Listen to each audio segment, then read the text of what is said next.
මුලින්ම පළවෙනි ප්‍රශ්නේ පොඩ්ඩක් කතා කරමු. මේ අනුලම්ම අහලා තිනවා මේ සතර සතිපට්ඨානයේ කායනුපස්සනාය, වේදනානුපස්සනාව, භාවනා සඳහා යොදාගෙන සිදු කරන මුත්‍න් චිත්තානුපස්සනාව සහ ධම්මානුපස්සනාව කිරීම හිතට අඩුවක්සේ දැනේ. ඒ ගැන පැහැදිලි කරලා දෙන්න කියලා. අනුලම්මේ මට මේ ප්‍රශ්නේ තව චුට්ටක් පැහැදිලි කරලා දෙන්න හැමෝටම තේරෙන්නත් එක්ක. තිරුවන් සරණයි පුතා, හැමදෙනාටම තිරුවන් සරණයි. දැන් කායනුපස්සනාව, වේදනානුපස්සනාව, චිත්තානුපස්සනාව, ධම්මානුපස්සනාව සතර සතිපට්ඨාන කියන්නේ. ඉතින් මම මේ කායानुපස්සනාව මම කරන්නේ කුණප කොටස් 32 තියෙන පිළිකුල් බව, අස්තිර බව නුවණින් දැකලා අනිත්‍ය මෙහි කරන එක. හරිද? මම දන්නේ නැහැ. පුතා ඉවත්කම වේදනාපස්සනාවට මම කරන්නේ ඒ වෙලාව වෙන සැප වේදනා, දුක් වේදනා, අදුක්කසුක වේදනා කියන එන වේදනාව අනුව ඒක මෙනෙහි කරලා අනිත්‍ය දුක්ඛ අනාත්ම ගැඹුරින් දකින්න. හැබැයි අනිත් දෙක මට එච්චර පැහැදිලි නෑ. ඒකයි මම යන්නේ. මම දැන් මේකත් හරිද කියලා මම දැනට කරන්නේ මේක. ඉතින් මේ වැරදි ටික හදලා දෙන්න පුතේ. හරි. අපි මේ අහලා තියෙන දෙවෙනි ප්‍රශ්නේ ඊළඟට අහලා තියෙන ප්‍රශ්න උත්තරය හම්බ වෙයි මේ කතාව ප්‍රශ්නේ යනකොට.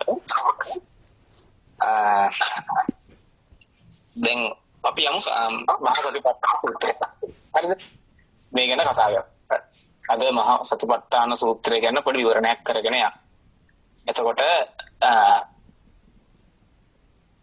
දැන් අපි සතිපට්ඨාන සූත්‍රය ගැන කතා කරන්න කලින් මේකේ තියෙන න්‍යාය අපි කතා කරපු ඉතරකල් මේ ධර්ම සාකච්ඡාව තුළින් කතා කරපු ප්‍රධාන න්‍යාය කියන්නේ මේ දුකට හේතුව නිරෝධය මාර්ගය කියන මේ චතුරාර්ය සත්‍යයේ අපි පැහැදිලි කර ගැනීම මේ චතුරාර්ය සත්‍ය පැහැදිලි කිරීම මම සංක්ෂිප්තව පොඩ්ඩක් කියන්නම්. දැන් අපි මෙතනට මේ දහමට යොමු වෙන්නේ අපි හැමෝගාම තියෙන අසහනකාරී අතෘප්තිකාරී ස්වභාවයෙන් මිදෙන්න. තමයි ඒ ස්වභාවය. හරිද? එතකොට අපි හැමෝටම මොකක් හරි හැමදෙස්සෙම ප්‍රශ්නයක් තියෙනවා. කොච්චර සල්ලි තිබ්බත්, ධනය තිබ්බත්, බලය තිබ්බත්, වයසට ගියත්, වයසට ගියේ නැති වුණත් ගොඩාක් ප්‍රශ්න තියෙනවා. එතකොට මේ ප්‍රශ්න වලින් ඒ ප්‍රශ්න නිසා මොකක් හරි ප්‍රශ්නයක් තියෙනවා. හරිද? ප්‍රශ්නයක් නැති කෙනෙක් නැහැ. ඒතකොට ඒක තමයි අපිට හිතට වද දෙන්නේ. එතකොට අපිට කරන්න දෙයක් හැමදෙස්සෙම තියෙනවා. කරන්න වෙන කමකුත් තියෙනවා. ඒ කරන්න වෙනකම ඒ කරන්න දේ අන්තිමටම ගිහිල්ලා හේතු වෙන්නේ මේ මට්ටමේදී මේ ඇහැ කරනාය දිවකය පිනවනවා කියන අර්ථයට. ඒක පදනම් කරගෙන තමයි ඔය කරන්න වෙන දේවල් ටික ඔක්කොම අපිට කරන්න වෙන්නේ. එතකොට මනස කියලා කියන්නේ නැවතත් ඇහැ කන නාය දිව අතීත ඇහැ කන නාය දිව කය කියන ස්වභාවය. එතකොට අපිට තියෙන ප්‍රශ්න ඔක්කොම ගොඩ නැගෙන්නේ මෙන්න මේ පදනම මේ ඇහැ කන නාය දිව කය කියන එක පිනවන එක අපිට ඕන විදිහට වෙන්නේ නැහැ. ඒක පිනවන එකක් අපිට ඕන විදිහට ඒක කරගන්නත් බෑ. අපිට ඕන විදිහටම හරියටම මේ එහෙම හදිසියෙවත් කාට හරි ඕන විදිහට ඒක වුණත් ඊට වඩා දෙයක් ආයෙ ඕන වෙනවා. එතනින් එහාට ආයෙ අසහනය කියන එක ක්‍රියාත්මක වෙලා ඒක වෙනස් කරගෙන ඊට වඩා වෙනස් දෙයක් බලාපොරොත්තුවක් වෙනවා. ඉතින් මේක පිනවන්න ගියාම සීමාවක් නැතුව හොඳ හෝ නරක දෙකම අපි කරනවා. හොඳ කරත් නැවතත් ඇහැ කන නාය දිවකයමයි හම්බ වෙන්නේ, නරක කරත් ඇහැ කන නාය දිවකයම තමයි ආයෙ හම්බ වෙන්නේ. එතකොට මේ විපාක විදිහට. එතකොට මේකේ ඔය දැන් මම කිව්වේ මේ කම්පනය ගැන. ඒ කියන්නේ මේ අසහන සහ අතෘප්තිකාරී ස්වභාවය නැත්නම් හොඳයි, මෙහෙම වෙන්නේ නැත්නම් හොඳයි කියන මූලික අපි ඒකට කියන්නේ සම්මාදිට්ඨිය කියලා අපිට පාවිච්චි කරන්න පුළුවන්. හරිද? ඒ මුලින්ම අසහනය අතෘප්තිය කියන එක දැකලා මේක වදයක් කියන දැකලා මේකේ ආදීනව දැකලා මේකෙන් තමයි නිදහස් වෙන්න ඕනේ. එහෙම වෙන්නේ නැත්තම් කොච්චර හොඳයිද? එහෙම කම්පැනි ලොබි ඉන්න තියෙනවා නම් එහෙම රූපයක් වගේ වෙන්නේ නැතුව ඉන්න තියෙනවා නම් කිසි ප්‍රශ්නයක් නැහැ. හරිද? එතකොට අන්න ඒ වගේ මනසක් ගැන තමයි අපිට හිතන්න වෙන්නේ. දැන් මේ අපි මේක හිතන්නේ ඔය මේ අහමින් හැමදෙනාම මේක හිතන්නේ ඔය පවතින දැනුම් පද්ධතියකින් විඥාන මට්ටමකින් තමයි හිතන්නේ. ඒ විඥාන මට්ටමට තේරෙන දේ මම කතා කරන්නේ. එතකොට එහෙම වෙනව නම් හොඳයි. එතකොට නිදහසේ ඉන්න පුළුවන් කියලා ගමුකෝ අපි භවයටම දාලායි. හරිද? එතකොට එහෙම තමයි දැන් අපිට මේ නිවන ගැන නිරෝධය ගැන කතා කරන්නේ. දුකේ අර කම්පණය වෙන ස්වභාවය චිත්ත සංතානගත දුක්ඛය තමයි දුක්ඛ සත්‍ය කියලා ගන්න. හරිද? එතකොට ඒ දුක්ඛ සත්‍යයේ හට ගැනීම හැමතිස්සෙම සිද්ධ වෙන්නේ මේ ඇහැ කන නහය දිව කයට තණ්හාව නිසා. ඇහැ කන නහය දිව කයට තියෙන තණ්හාව නිසා. ඇහැට කනට නහයට දිවට කයට තියෙන තණ්හාව නිසා ඇහෙන් එන වේදනාවට, කනෙන් එන වේදනාවට, නහයෙන් එන වේදනාවට, දිවෙන් එන වේදනාවට, කයෙන් එන වේදනාවට තියෙන තණ්හාව නිසා. ඒ කියන්නේ වේදනාවට තියෙන තණ්හාව නිසා. හරිද? වේදනා ප්‍රත්‍යයෙන් තණ්හාව හට ගන්නවා කියන දැන්. එතකොට අපි මේ රූපයයි ඒ කියන්නේ ආයි වේදනා කරනවා රූපේට, ශබ්දයට, ගන්ධයට, රසට, ස්පර්ශයට. හරිද? එතකොට අපි ඔය තුන් දෙනාට තමයි මූලිකවම තණ්හා කරන්නේ. බැඳිලා තියෙන්නේ. ඒ කියන්නේ ඇහැට බැඳිලා තියෙනවා. ඇහැට බැඳිලා තියෙන්නේ ඇහෙන් රූප බලන්න පුළුවන් හින්දා. රූපෙට බැඳිලා තියෙනවා. රූපෙට බැඳිලා තියෙන්නේ ඒ රූපේ හොඳ වේදනාවක් එනවා කියන ප්‍රපංචය නැත්නම් මඤ්ඤණාව නිසා. වැටහීම නිසා. හරිද? එතකොට ඔන්න ඔතන තමයි මේ ගැටේ තියෙන්නේ. එතකොට වක්‍රාකාරව අපි රූපෙට තණ්හා කරනකොට ඇහැටත් තණ්හා කරනවා. හරිද? රූපෙට තණ්හා කරනවා, ඇහැටත් තණ්හා කරනවා. ඉතින් අපි මේ ඔක්කොම පොදුවේ අරගෙන අපිට දාන්න පුළුවන් කාම තණ්හා කියලා. එතකොට මේක මෙහෙම මේ විදිහට ඇහැ කන නහය දිවකය හොයාගෙන යන ගතියට, වර්ණ ශබ්ද ගන්ධ රස හොයාගෙන යන ගතියට තමයි අපිට ජීවිතය කියලා කියන්නේ. හරිද? ඒකට ඒක තමයි පැවැත්ම වෙන්නේ. එහෙම කරන්න වෙනවටත් අපි බැඳීමක් තියෙනවා. එහෙම කරන්න වෙන එකට දැන් උදාහරණයක් විදිහට ළමයි ඉන්නව නම් ළමයා නිසා හැකන්නයි දියකයි පින වෙනවා. එතකොට ළමයාව දකින්න එකට තණ්හා කරනවා, ළමයා දකින්න වේදනාවට තණ්හා කරනවා. එහෙනම් ළමයා දකින්න වෙන ඇහැටත් අපි තණ්හා කරනවා. එතකොට ඒ ළමයාව තියාගන්න කරන දේවල් වලට. හරිද? ඒ කියන්නේ ළමයාව දැන් ඒ වේදනාවන් ටික හොඳ වේදනාවන් ටික ගන්න නම් අපිට ළමයා පරිස්සම් කරලා තියාගන්න බෑ.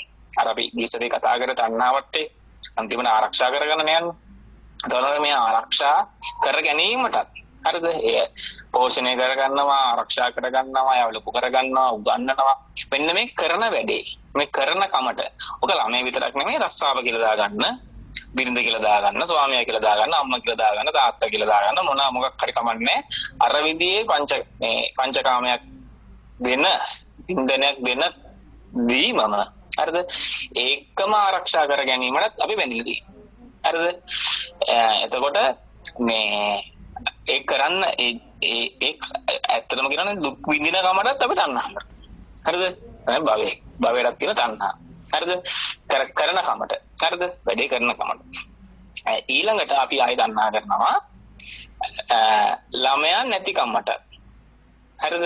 ඒ ළමයා නැති කමට කියන තණ්හාව හරිම සියුම්. හරිද? ඒ කියන්නේ ළමයා හැදීම තුළ ඒ කියන්නේ ළමයා අපිට ඕන වෙන්නේ දැන් හිතන්නකො මෙහෙම ළමයා එක දිගටම බලන් හිටියොත් මොකද වෙන්නේ? ළමයා හැඩ පේන්න හිටියොත් ඒක එපා වෙනවා.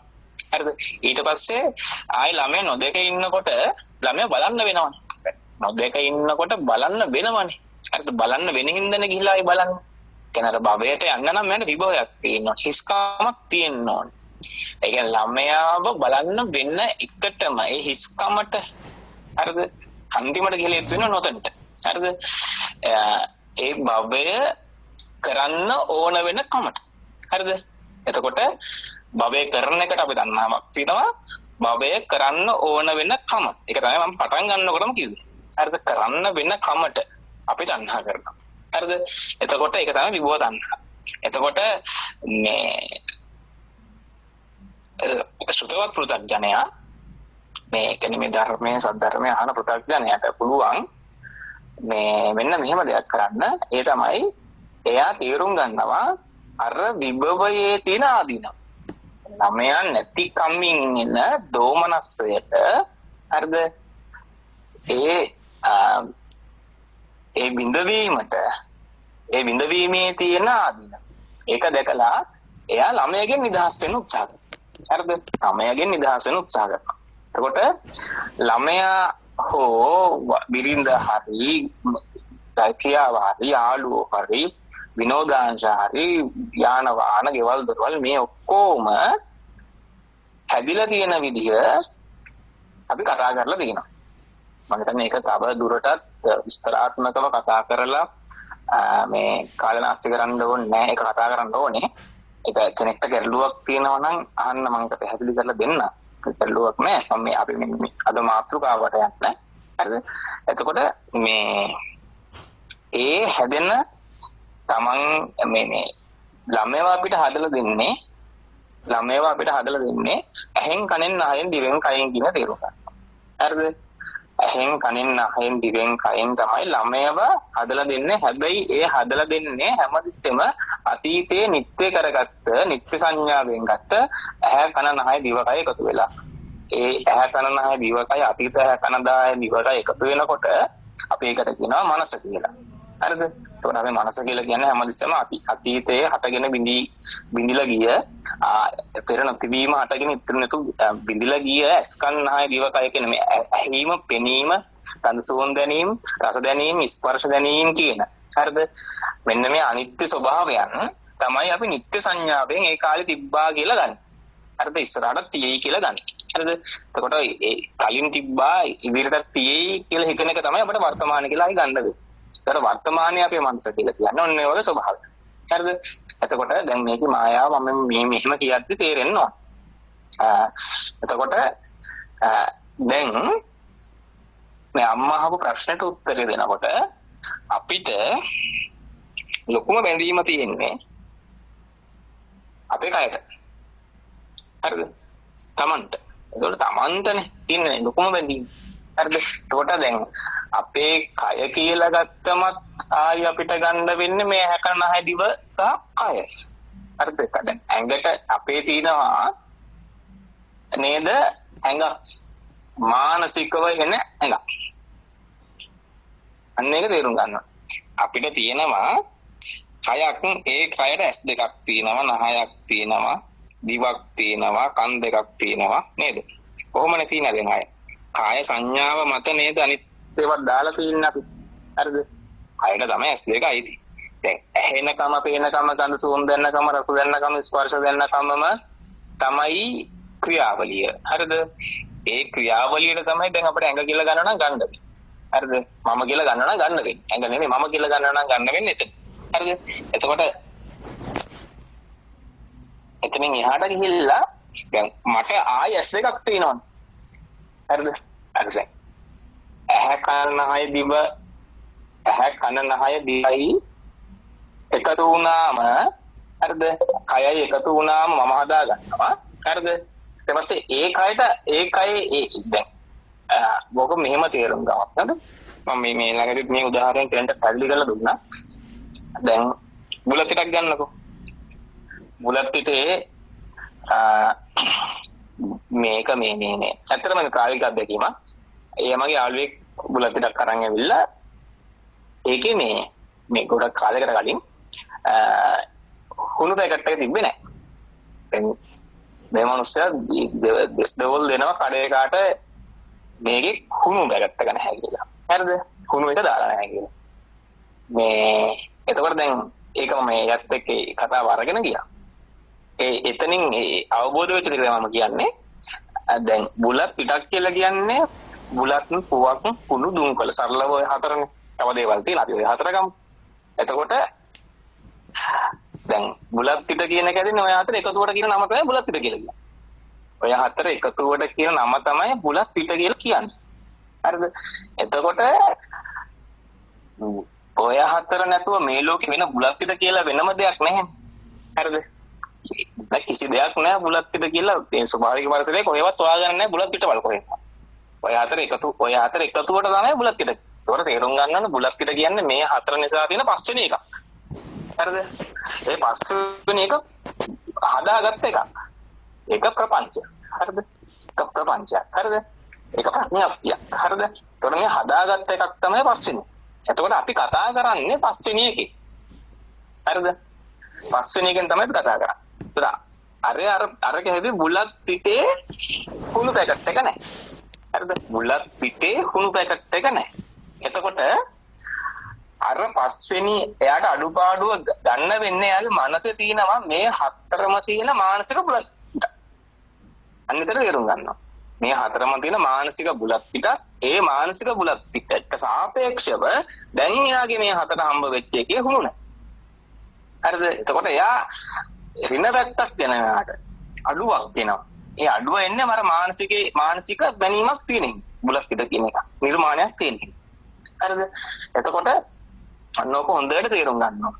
හරිද? එතකොට බුලත් පිට කියන්නේ පස්වෙනි ප්‍රපංචය. ඒකේ අර ඉතිරිව බුලත් කොළ හුණු දුම්කොළ පුවක් මේ එකතුවට කියන නම තමයි බුලත්. නමුත් මේ නාමයට වෙනම රූපයක් දාගෙන හරිද? ඒ නමට වෙන රූපයක් දාගෙන බුලත් පිට කියන නාම රූපේ තියෙනවා. ඒක ස්කන්ධ පංචකය. හරිද? ඒක පංචස්කන්ධයක්. ඒ පංචස්කන්ධයට සාපේක්ෂව ආයි බුලත් කියලා පංචස්කන්ධයක් තියෙනවා. කුණු කියලා පංචස්කන්ධයක්. දැන් බුලත් කොලයක් ගත්තත් ඒකත් එච්චර තමයි. හරිද? බුලත් කොලේ හැදිලා තියෙන්නේ තුන විදිහකට. පුවක් හැදිලා තියෙන්නේ එහෙම. ඒකට කොහෙන් ගියත් මේ පංචස්කන්ධ තමයි තියෙන්නේ. බුලත් පිට කියන්නේ වෙනමම දැන් අර අපි පරමාර්ථ ධර්ම විදිහට කෙලින්ම අපි ගමු බුලත් පුවක් කියනවා මේ පංචස්කන්ධ නෙමෙයි කියලා. පරමාර්ථ ධර්ම විදිහට ගමු. ඒතර මේ පරමාර්ථ ධර්ම හතර එකතුවට අපි දාගන්නවා සම්මුතිය කියලා බුලත් පිට. හරිද? එතකොට ඔන්න ඔය විදිහටම අර ඇහෙනකම, පේනකම, ගඳසුවඳ දැනෙනකම, රස දැනෙන, ස්පර්ශ දැනෙනකමම හරිද? පස්වෙනි හයවෙනි එක තමයි අපේ මනස කියලා කියන්නේ. හරිද? මනසේ මානසිකව තියෙන කය. හරිද? එතකොට බුදුහාමුදුරුවෝ මේ මානසිකව තියෙන කාය සංඥාව, මානසිකව තියෙන මේ මානසික කාය සංකාරය කියන එක. එහෙම නැත්නම් මේ මම කියන ස්වභාවය. හරිද? මේ මම කියන ස්වභාවය හොඳට විශ්ලේෂණය කරලා සත්වයන්ට මෙන්න මේ සංඥාව කඩා ගන්න විදිය. හරිද? මෙන්න මේ කියන ප්‍රඥප්තිය කියන්නේ මේ මායාව මිරිඟුව කඩා ගන්න දේශනා කරපු උතුම්ම සූත්‍රය තමයි මේ දීඝනිකායත් තියෙනවා, මජ්ක්‍ධිමනිකායත් තියෙනවා, තව තැන්වලත් තියෙනවා ඇති මේ සතිපට්ඨාන සූත්‍රය. හරිද? ඒතකොට දීඝනිකායේ තියෙන මහා සතිපට්ඨාන සූත්‍රය කියන නම, මජ්ක්‍ධිමනිකායේ තියෙන සතිපට්ඨාන සූත්‍රය කියන නම. හරිද? එතකොට අපි බලන්න ඕනේ මේ සූත්‍රයේ හරය. මම දැන් මේක වචනයක් ගන්න කියන්නේ නැහැ. හරිද? අපි මේම කතා කරන අවස්ථාවක් ඒ ඉස්සරහට මම මේ අද සූත්‍රය ගැන පොඩි සාරාංශයක් කරන්නේ. සූත්‍රයේ මේ සැකස්ම ගැන. හරිද? ඒතකොට මේ සූත්‍රයේ මුලින්ම කරන්නේ මේ කයෙහි කය කඩන එක. හරිද? ඒ කියන්නේ රූපය. ඒ රූප මට්ටමේ. හරිද? දැන් අපි රූප ගැන කතා කරානේ. හොඳට බලන්න මේ ප්‍රශ්නේ අහයි කියලා දී සතිය අපි දන්නේ නැහැ. නමුත් ඊයේ සතියේ අපි ඉගෙනගත්ත දේවල් ටික රූපය ගැන මේකට හරියටම හරියනවා. හරිද? එතකොට අපි රූපය ගැන ඉගෙන ගන්නකොට අපි ඉගෙන ගත්ත කර්මජ රූප, චිත්තජ රූප, ඍතුජ රූප, ආහාර රූප කියලා රූප ಜಾති හතරක්. හරිද?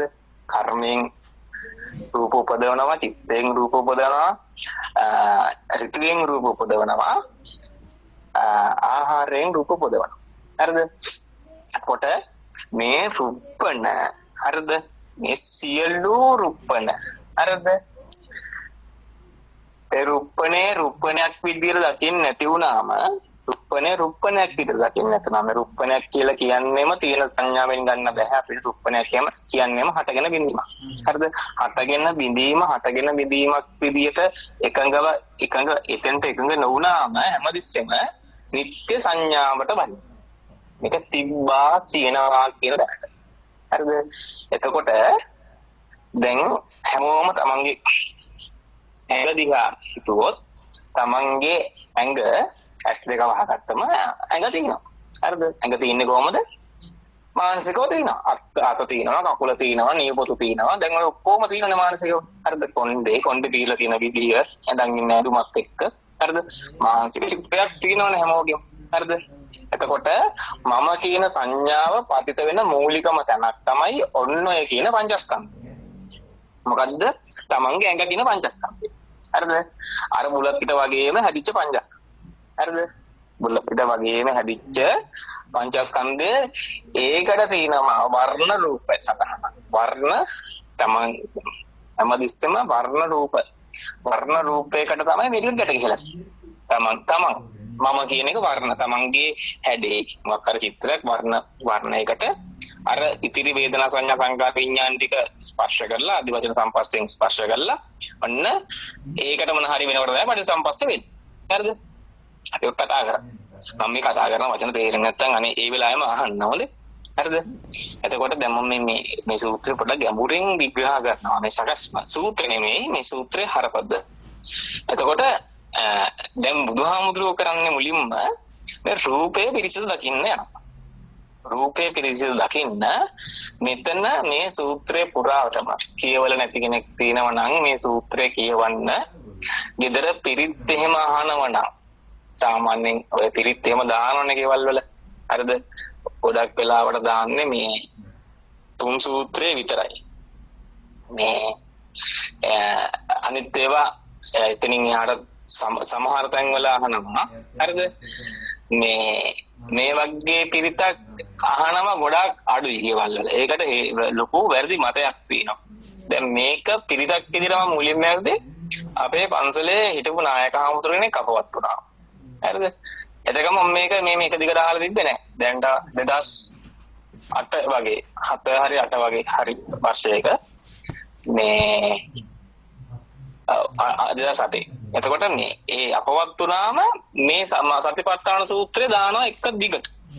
කියන්නේ මේ ආමුදුරන්ගේ අවසාන කටයුතු සිට පන්සලේ චිත්තකයේ දැල්වල ඉවර වෙනකම්ම අරන් යනකම්ම මේ සතිපට්ඨාන සූත්‍රේ අතොරක් නැතුව දානවා.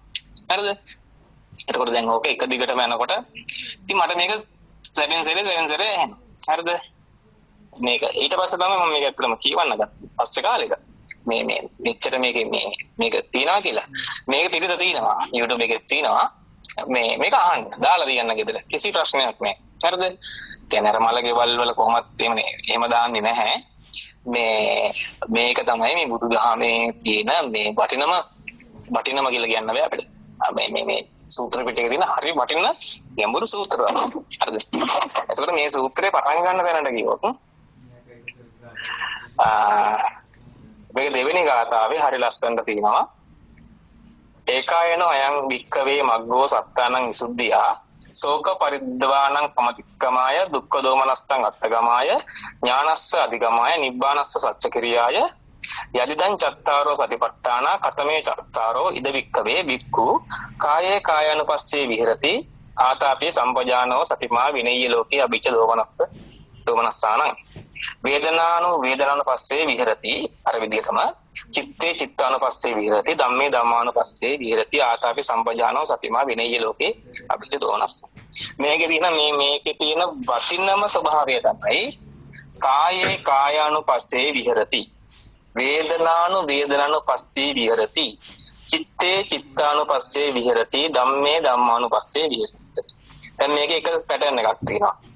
එකම වචන දෙපාරක් තියෙනවා. කායේ කායානුපස්සේ විහෙරති. කායෙහි කය. එතකොට කායෙහි කය. වේදනාවෙහි වේදනාව, චිත්තෙහි චිත්තය, ධම්මෙහි ධම්මය. හරිද? අනුම බලමින් තමයි මේක යන්නේ. හරිද? ඒතකොට අර මුල් ටිකේ තේරුමම කියන්නේ නැහැ ඒකම. කියලා තියෙනවා. ඒකයි නම් මග්ගෝ අයම් වික්කවේ මග්ගෝ සත්තාන විසුද්ධිය කියවම මේකේ මේ සරල මාර්ථය එකම ආර්ය මාර්ගයේ තියෙන සීළු සත්වයන්ට විසුද්ධත්වයට පත් වෙන්න මේ ශෝක පරිදේවයන් නිමා කරන්න සමතික්‍රමණය කරන්න දුක්ඛ දෝමනස අත්ගමනය කරන්න මේ දුක්ඛ දෝමනස අතහරින්න මේ නැති කරන්න ඥානස් අධිගමාය ඥානය ලබා ගන්න ලැබ ගන්න නිබ්බාන සත්‍ය ක්‍රියාව නිර්වාණය පරිඥය කරන්න මේ පිරිසිදු දකින්න හරිද එතකොට මේක තමයි එකම ක්‍රමය කියලා කියන්නේ ඒක සිහිනාදයක් හොඳේ කියන්නේ අර සිංහනාදයක් වගේ එකක් තමයි මේක එතකොට මේක එන්න අපි සුළුවට දගන්න හොඳ නැහැ මේ සූත්‍රය පුළුවන් නම් ගෙදර සාමාන්‍යයෙන් ගෙදර පිරිත් දානවා නම් මේ පිරිතක් දාන්න එතකොට ඇහෙනවනේ ඇහෙනකොට මේ වචන ටිකක් හරි හුරු වෙනවා හරිද ඒක මේ අපි හිතනවල සෑහෙන්න මේ හොඳ දෙයක් එහෙම ඇහෙනකොට මේ Tamanටම හිතනවා මේ ඇහෙන තැනකින් අර මේ ධර්මය කියන්නේ මේ මානසිකාර්යය කරන්න අවස්ථාවක් එනවා. එතකොට දැන් අපි නවත්තමු තැනින් පටන් ගත්තොත් එහෙම කායේ කායානුපස්සෙහි. අර මම කිව්වේ කායෙහි කය අනුව. හරිද? එතකොට කායෙහි කය එක කයක් අපිට තේරෙනවා මෙතන නිත්‍ය සංඥාවක්. හරිද? අනිත් කය අනිත්‍ය සංඥා. හොඳට ඔන්න සිද්ධාන්තය තේරුම් ගන්න. හරිද? එකක් නිත්‍ය සංඥාවෙන් තියෙන කය. අනිත් එක අනිත්‍ය සංඥා. ඕක තමයි මේක පුරාවටම බුදුහාමුදුරුවෝ අපිට අවධාරණය කරලා දෙන්නේ නිත්‍ය සංඥාව කඩාගෙන අනිත්‍ය සංඥාවට යන්නේ. හරිද? නිත්‍ය සංඥාව කඩාගෙන අනිත්‍ය සංඥාවට යන්නේ. එතකොට මම කිව්වා මේ මානසික කය හැදිලා තියෙන්නේ කොහොමද කියලා. අර බුලත් පිටි උදාහරණයෙන් ගන්න මේ ඒ විදිහම තමයි මානසිකව අපිට කයක් තියෙන්නේ. අතපය හොල්ලන ඒ කය තමයි අපි හෙටමෙට අරගෙන යන්නේ. දැන් බලන්නකෝ ඒ කයට නේද නෑදෑයෝ ඉන්නේ. හරිද? ඒ කයට තමයි අම්මා තාත්තා ළමයි ඒ කයට තමයි රස්සාවක් තියෙන්නේ. ඒ කයට තමයි වයසට යන්නේ. ඒ කය තමයි බෙඩින් එකට අරන් යන්නේ. ඒ කයට තමයි ඇඳුම් අඳලා මේ කරන්න තියෙන දේවල් ටික කරලා ලස්සන එළියට ඒ කය ලස්සන තමයි එළියට පෙන්වන්න උත්සාහ කරන්නේ. ඒ කය තමයි මස් පිඩු හදලා ජිම් ගිහිල්ලා මස් පිඩු හදලා මෙව කරන්නේ. ඒ කය තමයි හැඩයට වැඩ ලස්සනට හැඩයට තියාගන්න යන්නේ.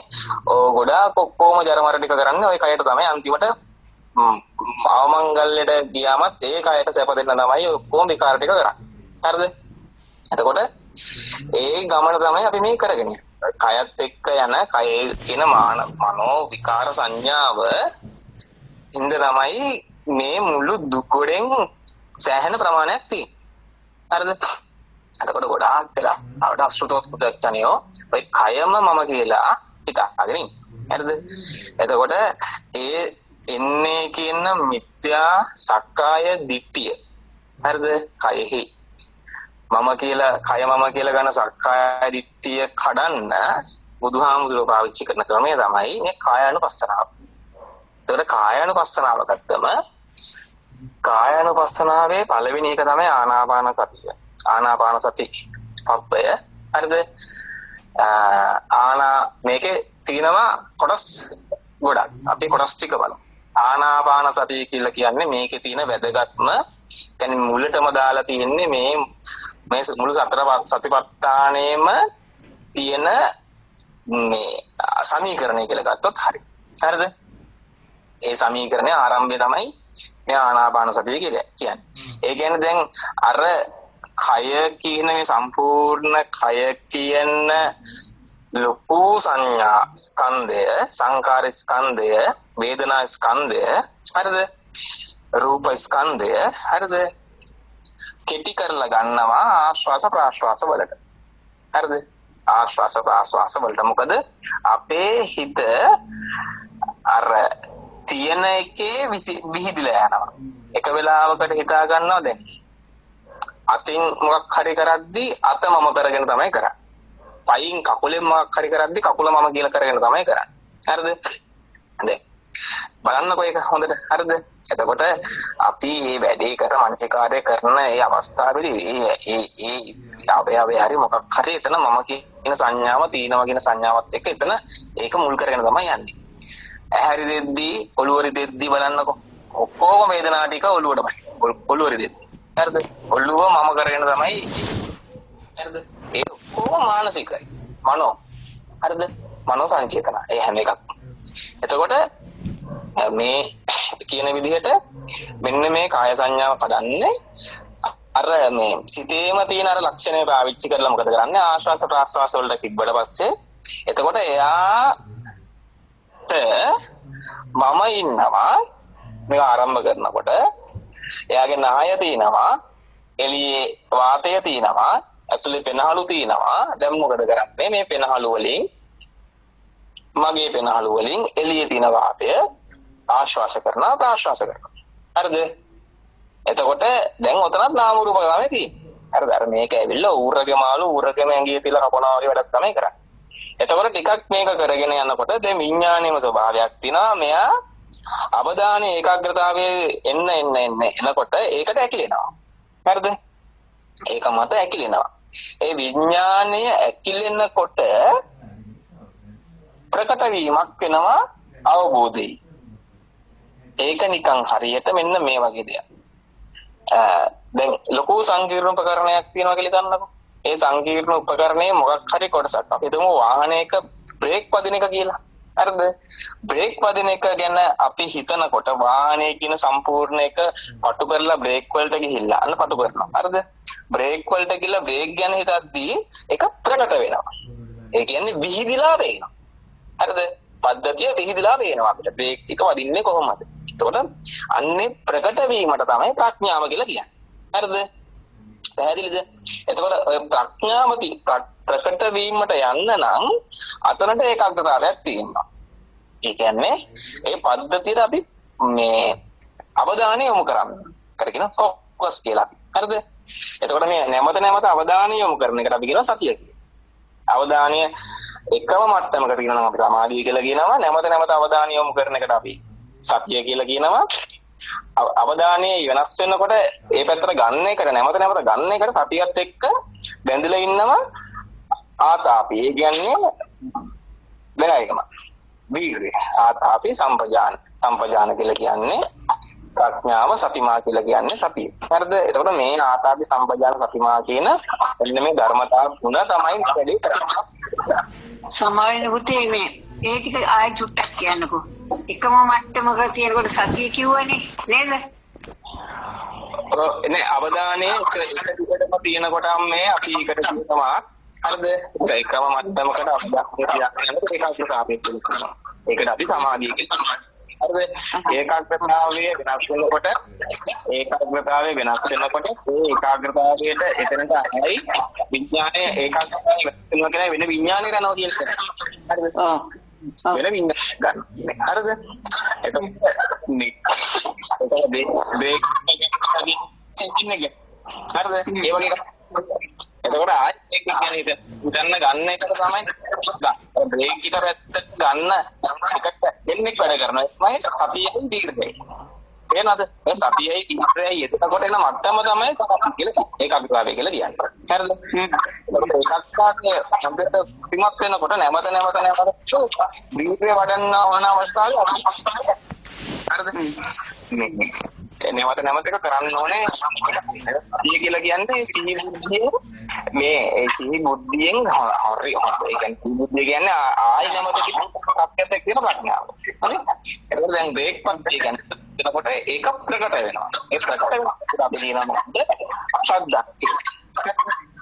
ශ්‍රද්ධාව කියන්නේ මේ සමතම වෙන්න මේ ප්‍රඥාව කියලා ඒ ප්‍රකට වෙන ප්‍රඥාව මේකම කරන්න ඕනේ මේක තමයි මේක දැන් මේක මෙහිමමයි කරන්න ඕනේ කියන ඒම හිතන එකට අපි කියන ශ්‍රද්ධාව කියනවා. ඒ කියන්නේ වාහනේ ගැන ඉගෙන ගන්න නම් මොකක් හරි එක තැනක් අරගෙන ඒ තැනට ඔක්කොම කැටි කරලා තමයි මේ වැඩේ කරන්න වෙන්නේ කියන පැහැදීමට අපි කියනවා මොකද්ද ශ්‍රද්ධාව කියලා. එතකොට මෙතන මේ පංච බලයන් ක්‍රියාත්මක වීමක් වෙනවා මේ සතිපට්ඨානය වඩනකොට. හරිද? එතකොට මේ ශ්‍රද්ධා සති සමාධි වීර්ය ප්‍රඥා කියන පංච ඉන්ද්‍රිය ධර්මතා සහ පංච බල ඔය වචන දෙකම උඩට පාවිච්චි කරනවා. එතකොට දැන් මොකද්ද කරන්නේ? අපි ආශ්වාස ප්‍රාශ්වාස වලට හරිද?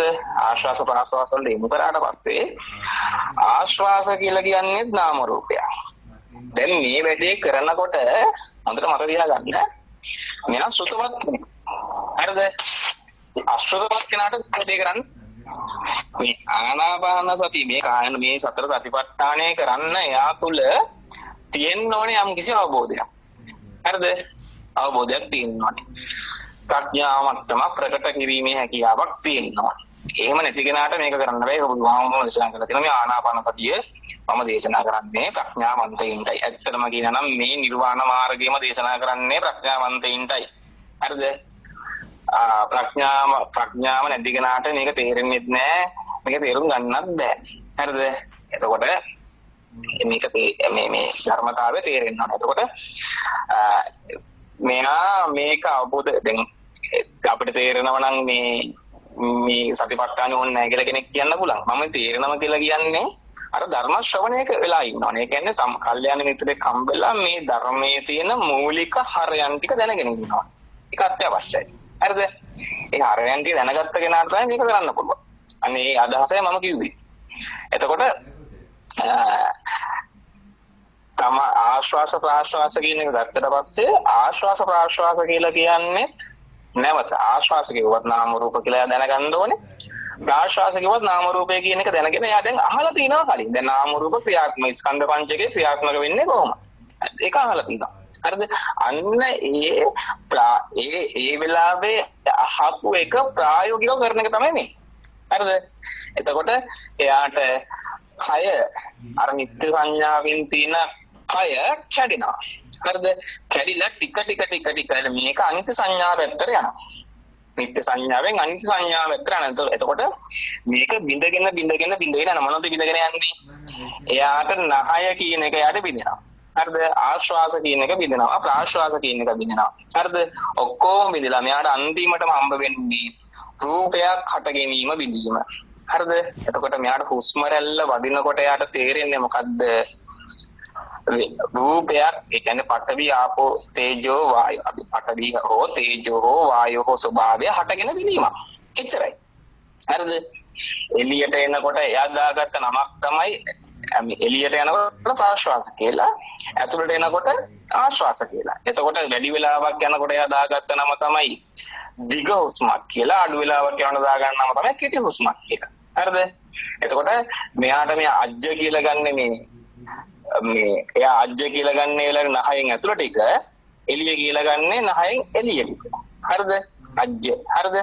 එතකොට ඒ අජ්ජ සහ අභ්‍යන්තර බාහිර කියන සංඥා දෙකක් කැඩිලා යනවා. ඒ කැඩිලා යන්නේ මේ හටගන්න මේ රූපය හට ගැනීම. රූපය හටගන්න තැනකන දැන් මෙච්චරලාට මෙයාට හටගත්තේ. ඒ තැනමයි හටගන්නේ විදින්නේ කියලා දැන්. හරිද? හොඳට තේරුම් ගන්න මේක. හොඳේ. දැන් නහය තියෙනවා, නහය හුස්ම වැදෙනවා, වේදනාවක් හට ගන්නව නෙමෙයි. අන්න මම වේදනාවට වැන්නා. හොඳේ. හරිද? වේදනාව පයින්නතු මේක පැහැදිලි කරන්න ඕනේ. නහය තියෙනවා, ඒ තියෙන නහයට වේදනාවක් හට ගන්නව නෙමෙයි. දැන් වේදනාව හට ගැනීමමයි, ඒ කියන්නේ දැනීම හට ගැනීමමයි. එහෙම නැත්නම් රූපය පටවි හට ගැනීමමයි නහය හට ගැනීම. හරිද? එතන ආශ්වාස හට ගැනීම නෙවෙයි, එතන ප්‍රාශ්වාස හට ගැනීම නෙවෙයි. ඕන එකක් ගන්න පුළුවන්. හරිද? ඔන්න ප්‍රකට සංඥාව. අරක ප්‍රකට කරාම එන්න ප්‍රඥා මට්ටම. ඒ ප්‍රකට වීමට තමයි එතන ප්‍රඥාව කියලා කියන්නේ. ඒක ප්‍රකට වෙනවා, රූපේ ප්‍රකට වෙනවා. හරිද? පැහැදිලිද මේක? මම මේ මෙච්චර වෙලා කිව්ව ටික පැහැදිලිද හැමෝටම?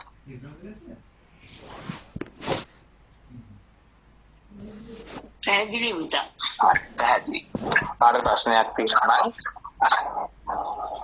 හරි. එතකොට දැන් අයේහි කය ඒ ආකාරයෙන් බලාගෙන ඉඳලා අන්තිමට යා අවබෝධ කරගන්නවා නිත්‍ය සංඥාව කඩලා හරියට කඩාගෙන ගිහිල්ලා කය කියලා කියන්නේ හට ගැනීමක් බිඳීමක් කියලා. එන රූපයක් හට ගැනීමක් බිඳීමක් කියලා එතනින් ගියාට පස්සේ. හරිද? එතකොට ඒ වගේ මට්ටමකට ආවට පස්සේ ඔන්න ඒක තමයි මේ ආනාපාන සතියෙන් හරිද? රූපය පිරිසිදු දැකීම. හරිද? ඒකට කාය සංකාරය සංසිඳීමක් සිද්ධ වෙනවා යාට. හරිද? එතකොට ඒක ආනාපාන සති පබ්බේ. ඊට පස්සේ ඉරියාපත පබ්බේ දෙවෙනි එක. ඉරියාපත පබ්බේ කියලා කියන්නේ ඥානේ පුනච පරං වික්කවේ වික්ඛු ගච්ඡන්තෝ වා ගච්ඡාමීති පජානාති චිතෝ වා චිතෝ මීති පජානාති නිසින්නෝ මීති පජානාති සයනෝ වා සයනෝ මීති පජානාති. සතර ඉරියව්. හරිද? දැන් අරක එක තැනින් නම් කරන එක කියලා අපි ගමුකෝ. දැන් මොකද කරන්නේ? සාමාන්‍යයෙන් යනකොට මේ යෑමත් මානසිකයි. හරිද? යෑම කියන එකත් අර වගේම මනෝ සංකාර. මානසිකව හදාගත්ත මනෝමය කාය සංකාර. හරිද? ඒකත් යනකොට මොකද වෙන්නේ කියන එක. කියන්නේ රූප පහළ වීමක් සහ විඳී යාමක් තමයි වෙන්නේ. හරිද? වේදනාව පහළ වීමක් සහ විඳී යාමක් තමයි වෙන්නේ යෑම කියලා කියන්නේ. හරිද? ඉඳගෙන ඉන්නවා කියන්නේ බුදිය ගන්නවා කියලා කියන්නේ. හරිද? එතකොට මේ සතර ඉරියව්ව පවත්වනවා කියලා කියන්නේ ඉඳගෙන ඉන්නවා කියලා කියන්නේ. එතකොට මේ සතර ඉරියව්ව පවත්වනවා කියලා කියන්නේ නැවතත් අර වගේම දැන් අර අතනින් අර ප්‍රකට වීම ආවට පස්සේ ප්‍රකට වීම පාවිච්චි කරන්න විතරයි මෙතන තියෙන්නේ. හරිද? ඒ ප්‍රකට වීම පාවිච්චි කරන්න තමයි තියෙන්නේ. එතන හොඳ ප්‍රඥා මට්ටම කරේනවා. හරිද? ආනාපාන සති පබ්බේ. හරිද? ඒ මං කිව්වේ ඒක තමයි හරය වෙන්නේ, ගැඹුරුම තැන වෙන්නේ. හරිද? එතනින් එන ගැඹුරු ඥානය පාවිච්චි කරනවා. මොකද ඉරියව් පවත්වනකොට. හරිද? ඒතකොට ඉරියව් පවත්වනකොට එයාට මම ඉඳගෙන ඉන්නවා, මම යනවා, මම නිදා ගන්නවා මේ කය සම්බන්ධව. හරිද? දැන් අපි ආවේ කයෙන්නේ දැන්. කය මුල් කරගෙන නේ ආවේ කය වැඩි බරක් දාලානේ. හරිද? කය මුල් කරගෙන තියෙන අන්නේ ඒතන තියෙන දෘෂ්ටීන් ටික, නිත්‍ය දෘෂ්ටීන් ටික, නිත්‍ය සංඥා ටික කැඩලා යනවා. ඉරියව් පැවැත්ම. හරිද? ඊට පස්සේ ඒකට ගෙන ඉරියාපත. ඊට පස්සේ සම්පජන්න කොබ්බේ කියලා කියනවා. හරිද? එතකොට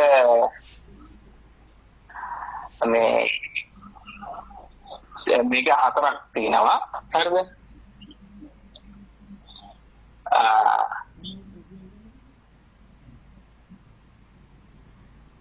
මේක පාලි ටික කියන්නම්. හරිද? ඔයතරම් වික්‍රේ අභික්කේදී පරික්කේදී සම්පජානකාරී හොත්. හරිද? මම මේක සිංහලෙන් කියන්නම්. ඉදිරියට යාමේ පෙරලා එීමේ. හරිද? ඉස්සරහට යනකොට ඉස්සරහට යනවා කියලා ගන්න. හරිද? පස්සට එනකොට පස්සට එනවා කියලා ගන්නවා. හරිද? අතපය දිගාරනකොට අකුලද්දි දිගාරෙද්දී කනකොට බොනකොට. හරිද? හරිද? මේ සීලුම. හරිද? මේ අපි ගත්තොත් එම අසිතේ පීතේ බාහිතේ කායිතේ සාහිතේ සම්පජනාකාරී හො. හරිද? එතකොට මේ මම ඔක්කොම කියන්නේ නැහැ.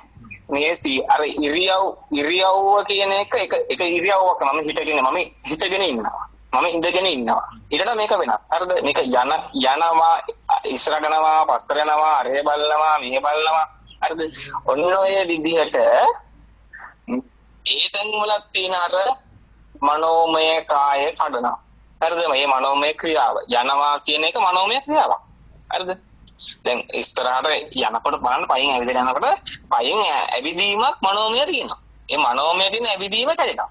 හරිද? එතකොට ඉරියව් මේ සම්පජන්ණය කියලා කියන්නේ ඔන්න ඔය චතු සම්පජන්ණය කියලා කියනවා. එන්න එක කැඩලා යනවා. හරිද? අර ඒකේ තියෙන නිත්‍ය සංඥාව කැඩලා ඒකේ අනිත්‍ය ස්වභාවය පේනවා. ඊට පස්සේ අපි දැන් ඔන්න අම්මා කියන දැනට එනවා. අම්මා කායන පස්සනාව කියලා ගත්තේ මොකද්ද? අර කෙස්ලුම් නියදත් ඒ ටික නේද? ඔව් පුතා. නම් මේක එකක් විතරයි. එතකොට ආයි මේ කක්කෙහි හරිද? තව ටිකක් ගැඹුරට හරිද? පඨවි සංඥාව වෙන ස්වභාවයක්. ආපෝ සංඥාව වෙන ස්වභාවයෙන්, තේජෝ සංඥාව වෙන ස්වභාවයෙන්, වායු සංඥාව වෙන ස්වභාවයෙන්. මේ ටිකේ දැන් කෙස් කිව්වම නැවත නාම රූප. හරිද? කෙස් කියලා ගන්නේ අර වගේම නාම මාත්‍රික රූප. හරිද? දැන් බලන්න මේ අර මම කිව්වනේ අපි ගිසතිය කතා කර රූප එක යනකොට හරිද? දැන් මෙතන තියෙන්නේ ওই රූප ගැන අවබෝධයක්. ඒ සතර රූපේ සතර මේ අර කාරණා හතරකින් උපදවන රූප ගැන අවබෝධයක් තමයි අතට මෙතන වෙන්නේ අන්තිමට කියන්නේ. හොඳයි මම මේක පැහැදිලි කරලා දෙන්නම්. දැන් අර පඨවි සංඥාව මුල් කරගෙන එන නිත්‍ය සංඥාවෙන් තියෙන රූප ටිකක් තියෙනවා. කෙස්ලොම් නියදත් සම්මස්නාර ඇට මිදුළු ඔය වගේ ඔතන ඒ වගේ ටිකක් තියෙනවා. හරිද? ඊට පස්සේ ආපෝ සංඥාවෙන් එන ටිකක් තියෙනවා. හරිද? මේ සෙම්ම සරව ලේ දාඩිය මේද තෙල පඳුරු උරුම් තෙල කෙල සොට්ටු රඳමිදු ඔය වගේ මුත්‍ර ඔය විදිහට. හරිද? ඊට පස්සේ ආයි තියෙනවා මේ තව කොටස් දෙකක් තියෙනවා මේ ඒ කියන්නේ ඒක මේ සූත්‍රයේ නෑ මේ මෙතන නැහැ උනාට තියෙනවා අර වායෝ සංඥාවේ නේවා උද්දුගම් වායෝ අදෝගම් වායෝ මේ අංගමංගානුසාරි වායෝ ඒ විදිහට මේ වායු ධාතු ඊට පස්සේ තේජෝ ධාතුවත් හතර ආකාරයෙන් තියෙනවා. හරිද? ඒක අර ගොඩාක් මේ ප්‍රකට වෙන්නේ නැති හින්දා හැමතිස්සෙම මේ දෙක දාලා නැත්තේ. හරිද? එතකොට අර දෙකෙන් අර සාමාන්‍යයෙන් අපේ මේ කාය සංඥාව, ඒ කියන්නේ මනෝමය කායේ තියෙන නිත්‍ය සංඥා ටික ආයෙ කඩලා දානවා. හරිද? දැන් මේ ඒතකොට තේරෙනවද දැන් මේව කරන්නේ මේ කය පා කරවන්න නෙමෙයි හොඳේ. හරිද? කය පා කරගන්න නෙමෙයි මේක කරවන්නේ කය කියන දෘෂ්ටිය කඩන්න. කය මම කියන දෘෂ්ටිය කඩන්නයි මේ කරන්නේ. ඒකේ ගිහිල්ලා හරය වෙන්නේ අර රූපේ මත වේදනාවක් පතිත වෙලා එන ස්කන්ධ පංචකයේ තියෙන උපාදාන නැති කරන එක මේ කරන්නේ. රූපේට තියෙන උපාදාන නැති කරන. හරිද? රූපේට තියෙන උපාදාන අරවා අදිවචන සාමස්තයකට ප්‍රියවත්ත. ඒක තමයි මේ කරන්නේ. ඒතකොට කෙස් කියලා ගත්තොත් කෙස් කියලා කියන්නේ අර වගේම අපික දැන් ඇස් දෙක වහගෙන කෙස් කියන එක මෙනෙහි කරාම බලන්න කෙස් කියලා කියන්නේ රූපයක් මත වෙන වේදනා සංඥා සංකාරකේ. හරිද? ලොං කියලා කියන්නේ අන්නේ එකයි මේක මේ ප්‍රඥාවෙන් කරන්න ඕනේ. හරිද? අන්නේ විදිහට මේක බලන්න. එතකොට කෙස් මම මගේ කියන සංඥාව ගන්න. ඒක තියෙනවා කියන සංඥාවක් නැහැ කියන සංඥාවක් දෙකම ගන්න. හරිද? මොකද හටගෙන ඉඳීමක් තමන් මානසිකාරය කරොත් තමයි කෙස් හටගන්නේ. නැත්නම් කෙස් හටගන්නේ නැහැ. හරිද? අතකේ මේ ලොං කියන එකත් මානසිකාරය කරොත් තමයි හටගන්නේ. ඒ දැන් මේ ඇඟේ තියෙන ලොං ගැනයි කෙස් ගැනයි නෙමෙයි මේ කතා කරන්නේ කියන එක. මේ කතා කරන්නේ ඔළුවේ මනසේ තියෙන කෙස් ලොං ගැන. හරිද? පඨවි සංඥායි. හරිද? එතකොට ඒ කෙස් ලොම් අභිභවා ගිහිල්ලා යාට තේරෙනවා මේක පඨවිය මුල් කරගෙන සංඥාවක්. අන රූපේ පිළිසිදු දකින්න. එතන තියෙන රූපේ පඨවි රූපේ. හරිද? කෙස් ලොම් වලින් ගියාම යාට වෙන්නේ පඨවි රූපේට තමයි මේ නම් ටික දාගෙන තියෙන්නේ. හරිද? ඊට පස්සේ ආපෝ සංඥාවට තමයි අර අනිත් නම් ටික දාගෙන තියෙන්නේ. හරිද? පැහැදිලිද? එතකොට අර කාම සංඥාවෙන් රූප සංඥාවට එනවා. හරිද? එතකොට ඒකට ඊට පස්සේ කියනවා ඊට පස්සේ පටික්කුල මනසිකාරය කියලා තියෙනවා. හරිද? දැන් අර